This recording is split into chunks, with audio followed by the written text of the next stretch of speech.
I'm going to start with the transmitter. Throttle stick down. This is going to be in kill mode and off. And I'm going to power that up. We're in off.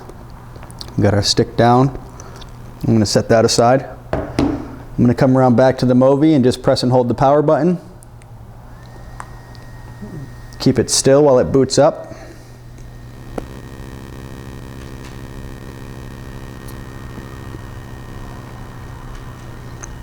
We got the FLIR getting power.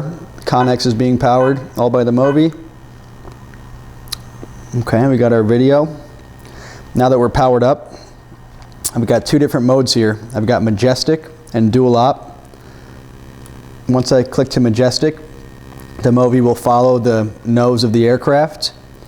Once I click to dual, I'll have full control of the Movi. Speed is on the left stick. So right now it's all the way down, so I've got nothing.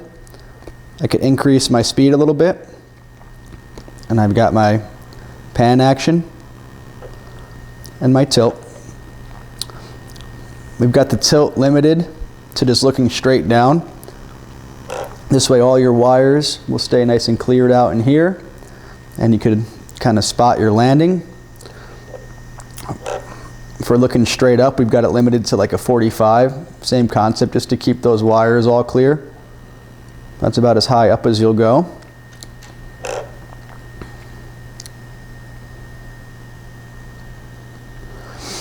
Take a look at the antenna orientation here.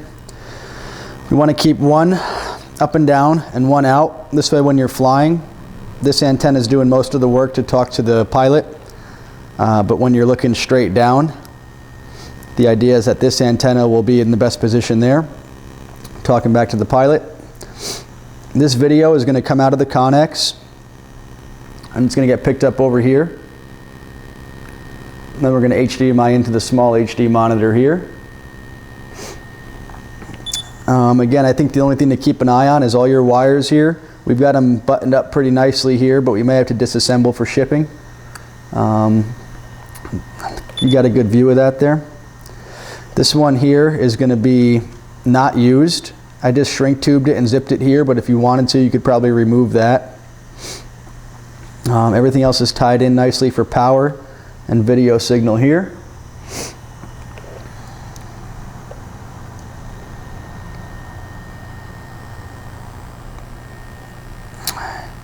You can see we're kind of starting to get a little bit crooked there. So we've got this T4 set for roll. And that's kind of evening it out there, keeping it nice and level. And let's take a look at some more of the transmitter settings. So you have control over 3 different settings here. We've got start, stop, palette, picture in picture. So if we throw the start, stop, you'll hear it starts recording, and now you're rolling video on the thermal and the visual. Throw it back to stop recording.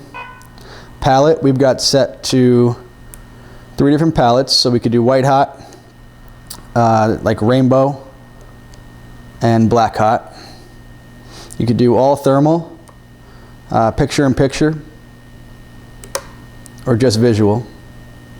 And you could adjust these settings within the app. The FLIR UAS app will connect to that camera. And you could change these 3 settings if you want, but those are going to be the most commonly used.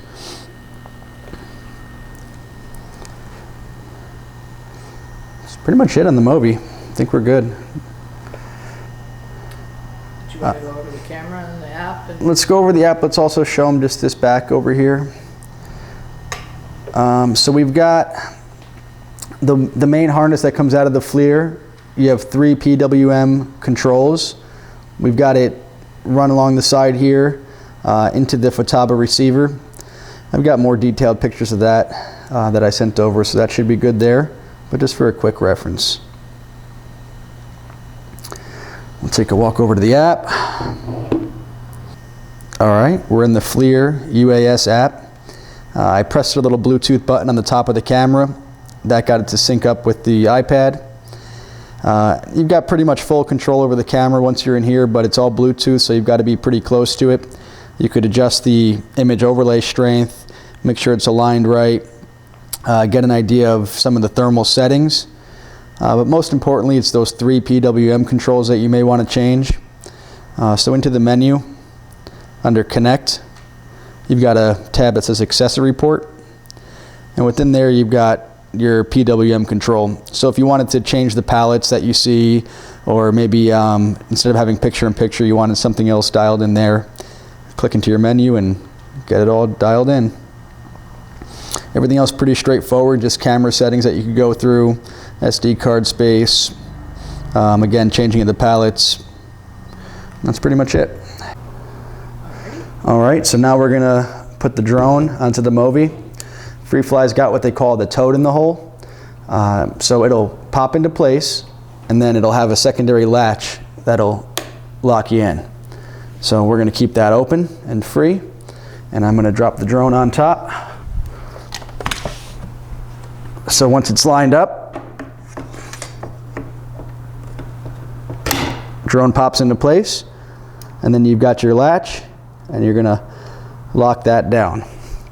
Now, something to keep in mind when you're running the Movi on the Alta is to make sure you're always in the off position on the Movi, like we said earlier. So let's show you what happens. Let's fire this up. So we're powering on the Movi and we're in off. If you were in dual mode, you'll notice the aircraft will start to spin, and that's why we had this hung up on that stand before. So once it's all fired up, I could go into majestic and the motors will engage, but once I go to dual, you'll see the drone will start spinning. Could get kind of dangerous. So you want to make sure you're always off when you're connected to the drone, whether you're inside, out in the field, whatever it may be. Once the drone powers up and lifts off the ground, bam, then you'll fire up the Movi, it'll find its level horizon, and you'll have full control over it. Again, when you come down and land, you're going to throw it to the off position, and you're going to drop down. If you need to do any bench testing on the Movi with it fully active, drone will be off. You'll have to find some way to support the Movi from here so it does not spin. Something really important to keep in mind. Let's go to the transmitter for the drone. I'm going to turn this off for now.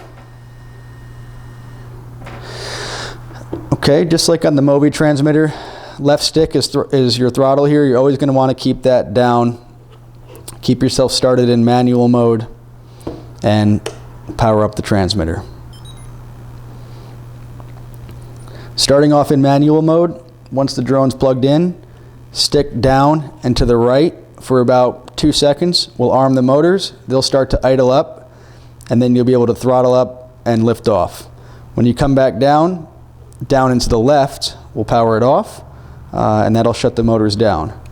Always take off in manual mode, but for your application, I think you're going to want to land in position mode. So make sure you've got your stick thrown to position. That's going to give you a GPS lock, and then you're just going to slowly descend with the aircraft, relying on the GPS to keep you center and level.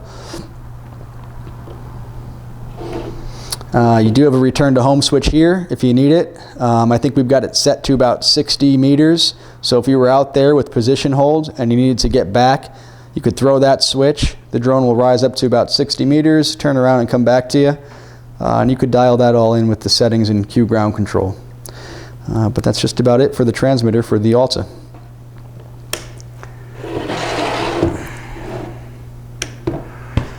Let's open up the drone. I don't know if you've got a view of that from down there. So the drone will open up like so, expand the booms, usually grab 2 booms. Drone's expanded, and you've got 2 of these red latches. So the latch will go up, lock in place there. Another latch over here, locked in place. All right, so let's look at the top half of the drone here, starting with some batteries. Your batteries will sit in this tray up here. You've got these big 12-cell, 16,000 milliamp batteries, and they will lay like so. Juice will get plugged in to the spot there, and then we'll have a second battery that'll sit right off and over here. And try to keep your wires clean. Pop them in there for power. Use your rubber straps for securing. Strap will come around, get tied in there. Okay. I'm gonna pop these off just so it's easier to move around. And let's just take a walk around the drone. So down here are your antennas for the transmitter, for the pilot's control. This is your antenna for your first-person view monitor. You could pop this off if you need to get to that. Spinning around. This antenna is for your wireless control. If you want to fly an autonomous flight, you'll hook it up to the laptop and it'll transmit to this here. This is your GPS. So these will light up once you're powered on and give you some insight as far as sensor state. So, you know, if you're all green, it's looking good, you'll get green lights here. Typically if they're red, you've got an issue with that. And so get to learn the LEDs that the GPS will put off.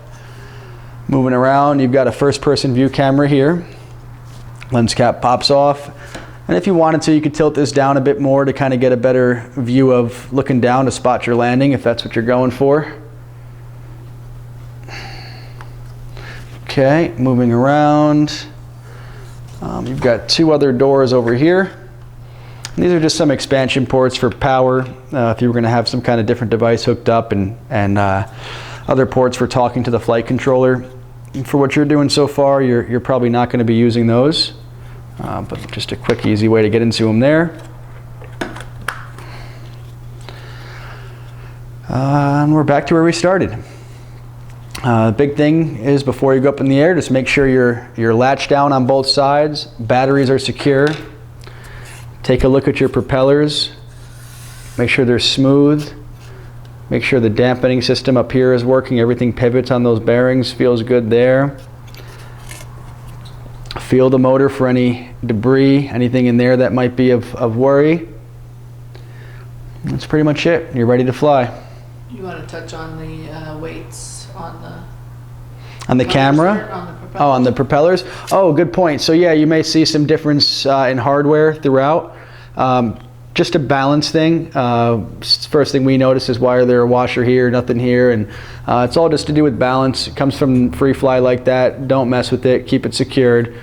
You may want to take note of what's in there. If you see them loosening up, keep an eye on it, but don't mess with those weights. And again, you've got some LEDs on the outer booms here as well. These will light up red in the rear, just like a vehicle, and green in the front to kind of help you position yourself. I believe you could change those colors if you wanted, but red in the rear, green in the front is kind of the standard. When it comes time to pack it all back up, latches come out, booms go in. I